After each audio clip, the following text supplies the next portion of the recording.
Hello student, आज हम पढ़ेंगे आगे ग्रामर में, संस्कृत ग्रामर में आगे है अव्यय परिचय।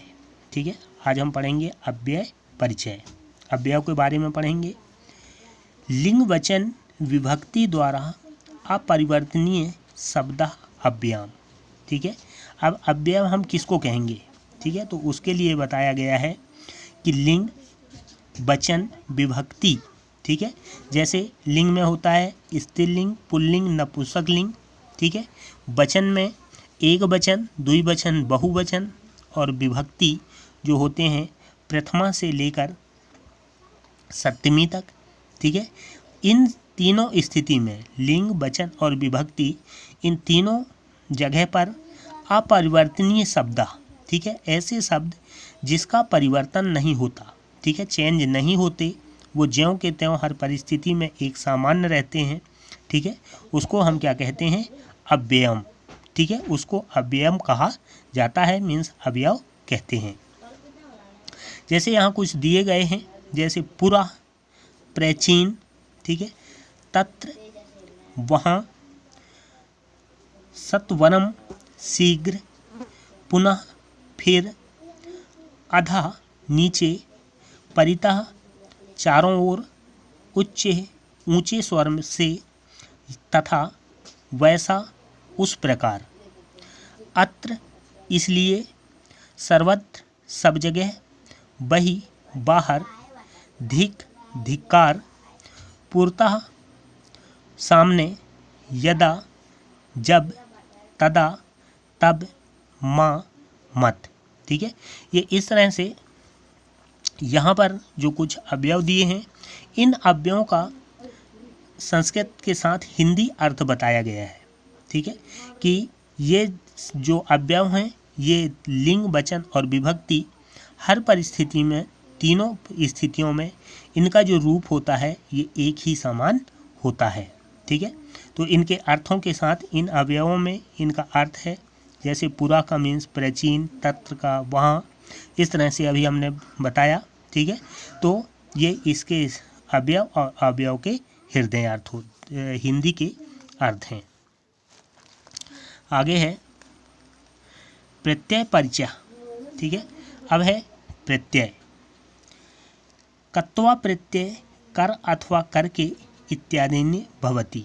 ठीक है, जो प्रत्यय है, उपसर्ग, प्रत्यय। ठीक है, तो प्रत्यय में क्या होता है? ऐसे शब्द, ठीक है, जिनका प्रयोग कहाँ पर किया जाता है? अंत में। ठीक है, जो शब्द होते हैं उस शब्द के अंत में हम उपसर्ग का प्रयोग करते हैं। ठीक है, प्रत्यय का प्रयोग करते हैं। उपसर्ग में हम पहले करते हैं और प्रत्यय में बाद में करते हैं। तो हम उपसर्ग में, प्रत्यय में सबसे पहले पढ़ेंगे कत्वा प्रत्यय। कर अथवा कर के इत्यार्थी भवति। ठीक है, अब कत्वा प्रत्यय में धातु और प्रत्यय, शब्द और अर्थ इसके होते हैं। तो प्रत्यय का जो शब्द है, उसको मुख्य शब्द जो है वो है धातु। ठीक है, फिर उसमें प्रयोग किया जाने वाला प्रत्यय। ठीक है, और हम प्रयोग करेंगे कत्वा प्रत्यय। ठीक है, फिर शब्द और अर्थ, पठ, धन, कत्वा। ठीक है, पठ धातु के साथ कत्वा प्रत्यय प्रयोग करेंगे तो शब्द बनेगा पठित्वा। अर्थ होता है पढ़कर। ठीक है, उसका अर्थ जो होगा वो क्या होगा? पढ़कर होगा। इसी तरह दूसरा है लिख। लिख धातु में कत्वा प्रयोग करेंगे, कत्वा प्रत्यय, तो शब्द बनेगा लिखित्वा। ठीक है, और अर्थ हो जाएगा लिखकर।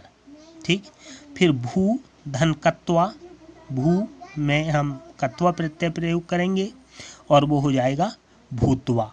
भूत्वा मीन्स होता है होकर।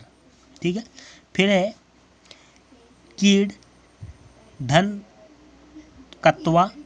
ठीक है, और जो शब्द बनेगा वो हो जाएगा क्रीड़ित्वा मीन्स खेलकर। इस तरह से कत्वा प्रत्यय का प्रयोग हम करते हैं। और आप देख रहे हैं कि प्रत्यय में जो धातु शब्द के साथ जो प्रत्यय है वो अंत में प्रयोग किया जाता है। ठीक है, धातु शब्द के साथ जो शब्द है, प्रत्यय है, उस प्रत्यय को धातु शब्द के अंत में प्रयोग किया जाता है। इसी तरह आगे है लप्य प्रत्यय। ठीक है, अब आगे इसको नेक्स्ट डे।